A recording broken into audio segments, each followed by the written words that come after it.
ചപ്പാത്തി മാത്രം കഴിച്ച് ശരീരഭാരം പകുതിയായിട്ട് കുറച്ചു. ആർക്കും ഒരു സൂചന പോലും കൊടുത്തില്ല. പതിവുപോലെ സഹതടവുകാരോടുകൂടെ സെല്ലിലെത്തിയ ഗോവിന്ദച്ചാമി കൃത്യസമയത്ത് തന്നെ ഉറങ്ങാൻ കിടന്നു.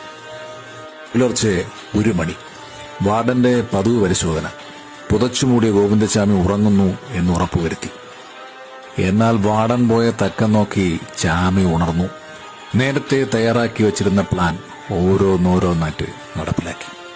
നേരത്തെ തന്നെ ഉപ്പിട്ട് ദ്രവിപ്പിച്ചു വെച്ചിരുന്ന സെല്ലിന്റെ കമ്പി ശബ്ദമുണ്ടാക്കാതെ മുറിക്കുന്നു. കറുത്ത പാന്റും ഷർട്ടുമിട്ട് സെല്ലിന് പുറത്തേക്ക് 4 മണിവരെ അവിടെ വെയിറ്റ് ചെയ്തു. തടവുകാരുടെ ഉണക്കാട്ടിരുന്ന മുണ്ടുകളെടുത്ത് വടമുണ്ടാക്കുന്നു. വെള്ളം ശേഖരിക്കാനായി വെച്ചിരുന്ന ഡ്രം മതിലിന് ചേർത്ത് വെച്ച് കയ്യിലെ വടം മുകളിലേക്ക് എറിഞ്ഞ് സാഹസികമായി മതിലും ചാടി കിടക്കുന്നു. പിന്നെ കറുത്ത ഷർട്ട് മാറ്റി വെള്ള ഷർട്ടിട്ട് നഗരത്തിലേക്ക് നീങ്ങി. പുലർച്ചെ വാടം വന്ന് നോക്കിയപ്പോ തടവറ ശൂന്യം. ഇത് പിടിക്കപ്പെട്ടതിന് ശേഷം ഗോവിന്ദച്ചാമി തന്നെ ജയിൽ അധികാരികളുടെ അടുത്ത് പറഞ്ഞതാണ്. കൂടുതൽ യാഥാർത്ഥ്യങ്ങൾ കൂടുതൽ അന്വേഷണങ്ങളിലൂടെ പുറത്തു വരും അല്ലേ?